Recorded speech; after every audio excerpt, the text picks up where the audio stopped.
to Hard Talk with me, Stephen Sackur. My guest today will forever be linked to one of the most emotive, compelling and inspiring dramas in the history of the modern world. South Africa's transition from apartheid to democracy and majority rule. F.W. de Klerk was the country's last white president, a man steeped in the politics and culture of the white Afrikaner community who saw beyond the horizons of his own people and worked with Nelson Mandela to engineer a peaceful political transition after decades of repression and struggle. Today, F.W. de Klerk is an observer of a South African political scene thoroughly dominated by the party of the liberation struggle, the ANC. In terms of economic power and political institutions, South Africa is more advanced than its sub-Saharan neighbors. But for how much longer? Is South Africa making the most of the opportunities that came with the birth of the Rainbow Nation 2 decades ago? F.W. de Klerk, welcome to Hard Talk. Thank you. When you look at the fast-changing continent of Africa today, do you believe that South Africa still has the right to regard itself as a leader in political and economic terms in the continent? I think South Africa is still the leading country. But as an African, I welcome the fact that so many other countries are coming to the fore. It's what the continent needs. The continent needs stable governments, economic growth in East Africa, in Central Africa, in West Africa, and in Southern Africa. So, although South Africa has been for so long the leading country, it's a good thing if there's competition. It's a good thing for Africa and Africans that there is growth and more democracy and more stability. But it's not a good thing if South Africa itself is in a place which is frankly quite negative, where politics seems stuck, where there appears to be a form of one-party rule even though within a democracy, and where economic growth is moribund compared with some of your neighbors. Can I just precede my reply by saying, as other countries come to the fore, South Africa benefits too. Intra-trade in Africa is growing dramatically. South African companies are doing extremely well throughout Africa. And what is happening in the rest of Africa is helping South Africa to continue to grow economically, although not at a high enough rate. Yes, we have serious problems. Our democracy, which looks so good on paper in our constitution, is not a healthy democracy. Democracy in which one party has 65% of the vote is not healthy. You really only achieve that delicate balance when you're no longer sure who will win the next general election. We haven't had that since 1994. And it's also a question... And it will only come about once the ANC alliance divides. Well, you talked there about the institution of the party, but what about the caliber of individual leaders? You, of course, worked alongside Mandela. You served as his deputy for a couple of years. I just wonder, when you look at Jacob Zuma today, President of South Africa, whether you see a leader who is capable of giving South Africa the political leadership that it needs. I don't want to be ad hominem. In a democracy, leaders are judged by the electorate in the final analysis. They are judged by the members of parties. And the ANC is considering at the moment whether they should continue with President Zuma as leader or not. There is a possible leadership struggle looming. Let me say... Because you said recently, you said the ANC has lost its compass. I do think the ANC has lost its compass, but I wouldn't blame it just on President Zuma. I'm not defending him either. I think he's made some serious mistakes. And I'm critical of some of the things that he's done. On other things, he's been better, for instance, than President Mbeki. He's been better on HIV/AIDS. He's been more direct about the need to address serious crime. And what about the mistake? He's a bit softer on the issue of the how of affirmative action. So I don't want to judge him, but the ANC has lost its moral compass. And what about Zuma's mistakes? There is a great deal of focus on him right now, not least within the ANC, as you well know. I just wonder where you would see his most important, his most serious mistakes. I think his most serious mistake is that he tries to please everybody.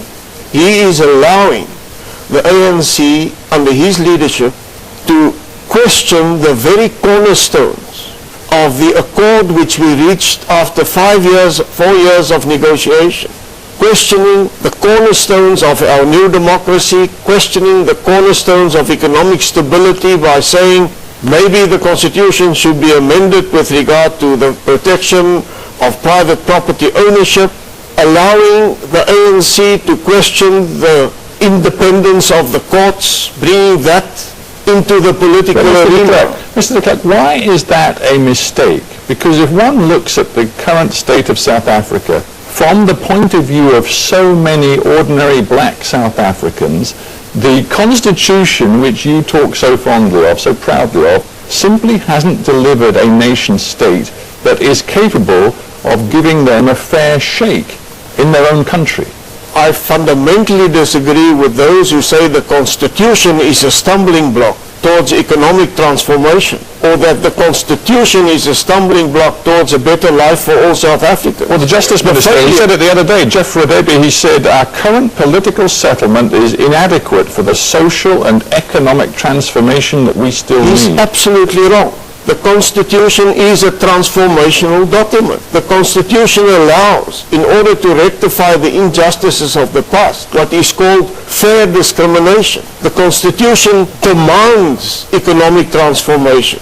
The Constitution allows concepts like black economic empowerment, like Let me intervene with a question. Would you dispute for 1 second that the fundamental levers of economic power in your country are still in largely white hands? it's changing, and it has been Would you changing. dispute the fact? No, I would not dispute the fact, but So this constitution of yours that you're so proud of, that's been in place for almost 20 years, has not delivered the radical transformation No, that but- so many South Africans want the to see. Constitution's goal wasn't to deliver, it was to create a framework. A constitution is a framework. It's the policies which have been applied which has led to the failure in radical transformation. Policies like unbalanced affirmative action, the loss of highly trained and highly skilled people, almost 1 million whites, for instance, have emigrated. We have had fairly well-balanced economic policies, but policies which has led to an implosion in the quality of service, especially at municipal level, with the result that people are marching again against the ANC government because of failure of delivery of good services. The argument from senior figures in the ANC, I think including Zuma, to be honest, who said that, any constitution has to be an evolving, living document, so let's not get hung up on keeping it exactly as it is. But others like Gwede Mantashe and Jeff Radebe, they basically say that what the constitution has done is constrain the ability of government to change society, to change, for example, the balance of land ownership, to change the way in which black people are able to take important positions in corporate life in South Africa. If only the government had more levers to pull, if the constitution wasn't so constraining, it would be better for South Africa. Let me use the 2 examples that you've mentioned. Firstly, in corporate life, there's been tremendous growth in the participation of blacks on boards, of directors. Look at the reality, because a recent study by PricewaterhouseCoopers in South Africa showed that of the companies listed on the Johannesburg Stock Exchange, only 10% of the directors of those companies are black or colored.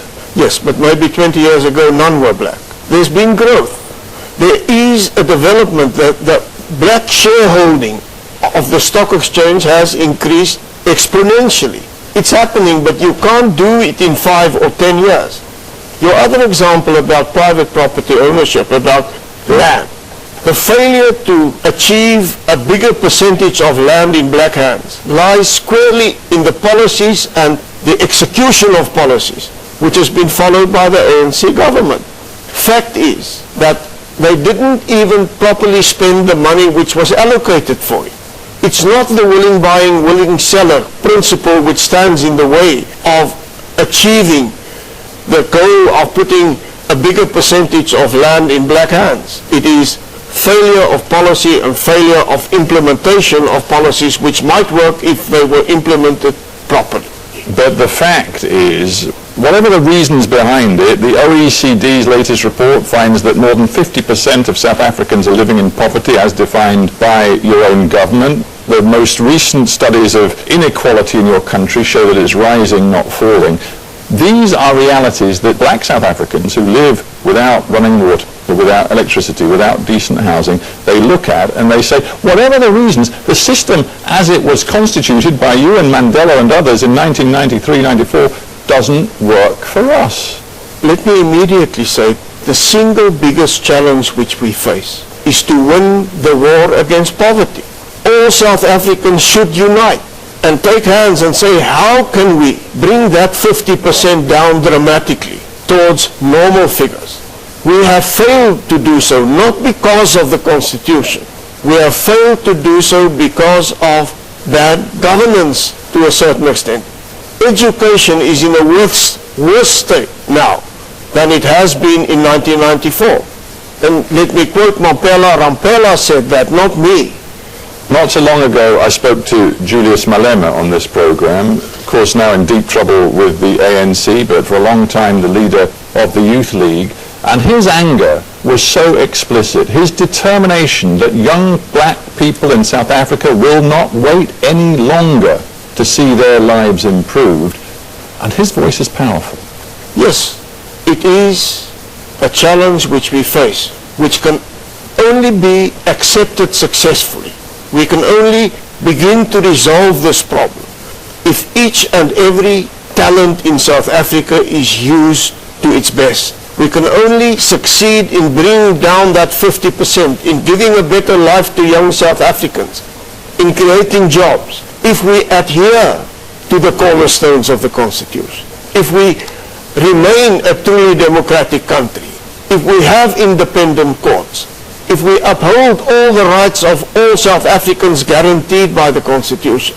We shouldn't try to reinvent the wheel. We should, in South Africa, develop policies which are affordable, which can work, and which are focused on improving the quality of life of those who are living beneath the breadline.